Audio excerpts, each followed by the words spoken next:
Pergunta: na sua opinião, os animais morrem? Repito, na sua opinião, os animais morrem? A resposta é um absolutamente não. Quero que eu prove? É claro que eu vou provar. Que nenhum animal jamais morreu ou morrerá. Simplesmente porque a única raça, a única espécie de animal que se reconhece através do corpo é a raça humana. Pois os animais não se reconhecem através do corpo. Repito mais uma vez. Os seres humanos morrem porque eles se reconhecem unicamente através da carne. Por isso, os seres humanos experimentam a morte. E eles experimentam a morte de duas formas. A morte espiritual, por se reconhecer unicamente através do corpo, e também experimentarão a morte física, por se reconhecerem unicamente através do corpo. Você não está entendendo? Veja bem. No livro de 1 Coríntios, capítulo 15, versículo 47, está escrito: se há corpo natural, há também corpo espiritual. Mas os seres humanos não são capazes de se reconhecer através do corpo espiritual que está na eternidade. Se eles se reconhecessem através da sua essência divina, eles nunca passariam pela morte. Foi exatamente isso que Jesus quis dizer em relação aos discípulos. Ele disse: eu lhes dou a vida eterna, e elas nunca morrerão.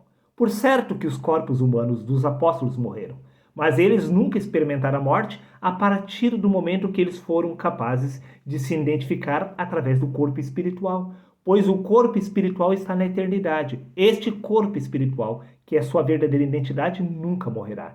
Porém, a raça humana experimenta a morte, sim, pois eles não são capazes de se reconhecer através da sua essência divina. Nisso podemos entender por que os animais não morrem, pois os animais se reconhecem através do espírito, porém não através do corpo. Nenhum animal se reconhece através do próprio corpo que está aqui na terra, meu amigo. Você não ficou convencido? Veja por você mesmo o que consta no livro de Romanos, no capítulo 5, no versículo 12. Portanto, assim como por um só homem entrou o pecado no mundo, estamos falando de Adão, e pelo pecado a morte, assim também a morte passou a todos os seres humanos porque todos pecaram. A morte foi repassada a todos os seres humanos, não aos animais, somente aos seres humanos. Só os seres humanos pecam. O pecado do ser humano é se reconhecer através do corpo. O animal não se reconhece através do corpo, por isso este não experimenta a morte. Prova disso que no livro de Ezequiel, capítulo 18, versículo 20, está escrito: a alma que pecar, essa morrerá. O pecado do ser humano, repito mais uma vez, é se reconhecer através do corpo. Por isso, este experimenta a morte. Mas os animais não pecam, porque os animais não se reconhecem através da carne, meu amigo. Aí você vai afirmar, mas Darley, os animais não podem ser salvos, porque está escrito: quem crer e for batizado será salvo. E isto está registrado no Evangelho de Marcos, capítulo 16, versículo 16. Quem crer e for batizado será salvo, mas quem não crer será condenado. Aí você vai afirmar, Darley, os animais não são batizados. Os animais não são capazes de crer em Deus. Com quem exatamente você aprendeu isto? Com a revelação do Espírito Santo é que não foi, meu amigo. Uma vez que no livro de Salmos, capítulo 148, versículo 10, está escrito: louvem ao Senhor todos os animais, mansos e selvagens. Louvem ao Senhor os passarinhos e os animais que se arrastam pelo chão. Por acaso, você já viu um descrente louvar ao Senhor? Por certo que não. Se os animais estão dando glória a Deus, é porque eles creem em Deus. E quem crer e for batizado será salvo. Os animais não precisam passar pelo batismo humano, pois este batismo humano é exatamente uma prática para os pecadores, mas os animais não pecam, pois somente a alma que pecar essa morrerá. O pecado do ser humano é se reconhecer através do corpo. Os animais não precisam passar pelo batismo, porque os animais se reconhecem sim através do Espírito. Prova disso que no livro de Jó, capítulo 12, versículo 7 ao 9, está escrito: mas pergunta agora aos animais, e cada um deles te ensinará. Pergunta às aves dos céus, e elas te contarão. Ou fale com a terra, e ela te instruirá. Até os peixes do mar te contarão. De todos estes, quem não sabe que a mão do Senhor fez tudo isto? Os animais conhecem perfeitamente a glória de Deus. Os animais creem em Deus, os animais louvam ao Senhor. na sua própria forma de expressão, na sua própria linguagem. Eles se comunicam diretamente com o Espírito Santo, meu querido amigo. Os animais estão na presença de Deus, adorando o Criador, ao passo que os seres humanos se afastaram do Senhor por confiar na carne que há de perecer. Prova disso que no livro de Isaías, capítulo 64, versículo 6, está escrito: mas todos nós somos como o imundo, e todas a nossa justiça como trapo de imundícia. Isto que os seres humanos se vangloriam de afirmar: nós temos os mandamentos de Deus, nós seguimos as leis de Deus. Essa justiça imposta pela carne não passa de trapo de imundícia. Palavra do Senhor. Repito, livro de Isaías, capítulo 64, versículo 6. Mas todos nós somos como o imundo, e todas as nossas justiças como trapo de imundícia. E no livro de Isaías, capítulo 28, versículo 13, está escrito: assim, pois, a palavra do Senhor lhe será preceito e mais preceito, preceito e mais preceito, regra e mais regra, regra e mais regra, um pouco aqui e um pouco ali. Isto que você chama de justiça divina é regra, é dogmas, imposto pela carne. Pois no livro de Romanos, capítulo 7, versículo 14, está escrito: porque bem sabemos que a lei é espiritual, porém não a lei de Moisés. Pois no livro de Hebreus, capítulo 7, versículo 16, está escrito: constituído não conforme a lei de mandamento carnal. A lei de Moisés é preceito sobre preceito, regra e mais regra imposta pela carne. E a justiça da carne, aos olhos do Senhor, não passa de trapo de imundícia.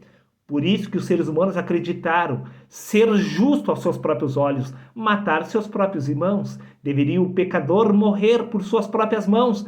Isto é justiça imposta pela carne, pois o ministério que trouxe a morte foi gravado sobre pedras. Exatamente esta justiça imunda da carne trouxe exatamente a morte sobre a face da terra, pois com letras sobre pedras foi gravado o ministério que trouxe a morte. Por isso que no livro de 1 Coríntios, capítulo 2, versículo 14, está escrito: mas o homem natural não compreende as coisas do Espírito de Deus, porque lhe parecem loucura e não pode entendê-las, porque elas se discernem espiritualmente. A justiça divina se discerne espiritualmente, mas esta justiça divina é loucura aos olhos dos homens. Por isso Deus considerou a justiça da carne imunda, não passa de imundícia. No livro de 1 Coríntios, capítulo 3, versículo 19, está escrito: porque a sabedoria deste mundo é loucura diante de Deus. Isto que você acha justo aos seus próprios olhos é nada mais do que imundícia. Amar o próximo como a si mesmo, isto até mesmo os pecadores o fazem, meu querido amigo. Isto de não matar, não roubar, isto é doutrina da carne. Não tem nada de justiça espiritual. A verdadeira lei de Deus é espiritual. Isto é preceito e mais preceito, regra e mais regras, dogmas estipulados pela carne. O animal, para a vergonha do homem, compreende, pois não foi eles que criaram. Não foi os animais que criaram essas leis. Os animais compreendem perfeitamente a lei de Deus. Pergunte aos animais e eles te instruirão, te farão saber. Aí você vai afirmar: mas não há como se comunicar com os animais. Está vendo? Mas os animais se comunicam entre si. Talvez a sua sabedoria seja grande aos seus próprios olhos. Você se tornou sábio aos seus próprios olhos. Mas você não é capaz de se comunicar com os animais. Coisa que lá no princípio Adão fazia perfeitamente, meu amigo. Veja bem, eu respeito a sua fé. Não quero escandalizar ninguém, não quero que ninguém saia do canal falando mal, simplesmente porque eu respeito a sua fé. Porém, no Brasil colonial, no período imperial, a própria igreja escravizou os índios. A igreja permitiu a escravidão dos negros, porque se acreditava, sim, a sociedade, que os índios e os negros não possuíam almas. Por isso que existia escravidão. Por isso que se escravizava os índios e os negros. Porque, aos olhos da sociedade, eles eram como os animais. Nisso podemos entender porque a igreja afirma que os animais não possuem almas. Simplesmente porque isto é uma crença ridícula, imposta pela carne. Também, dentro da religião, no passado, a mulher sempre ficou em segundo plano. A igreja, através de seus dogmas, condenou a ciência. A igreja sempre combateu na era medieval, sempre na Idade Média, a igreja combateu a ciência. Não é de se admirar que a religião considera a sua espécie superior às demais até os dias de hoje. Sim, os seres humanos se consideram melhor do que os animais, mesmo Deus afirmando que a sabedoria humana é loucura para Deus. Pois até hoje se acredita que Israel é a terra santa, o povo santo de Deus. Mesmo a Escritura tendo afirmado que o Israel do alto é o povo de Deus. Mas aqui a religião afirma que o Israel que se encontra lá no Oriente Médio é o povo de Deus. Sim, eles acreditam que eles são a única nação santa, o único povo escolhido por Deus. Isto é loucura proveniente da carne. Não existe, não faz o menor sentido. A igreja sempre combateu, meu amigo, exatamente tudo que é espiritual, pois os assuntos espirituais não são discernidos pela carne. Por isso que a igreja não aceita que os animais estarão no reino dos céus, mesmo a Escritura tendo afirmado do princípio ao fim. O único pecador é o ser humano. Os animais são santos aos olhos do Criador, mas os santos verão a Deus, porém os pecadores não.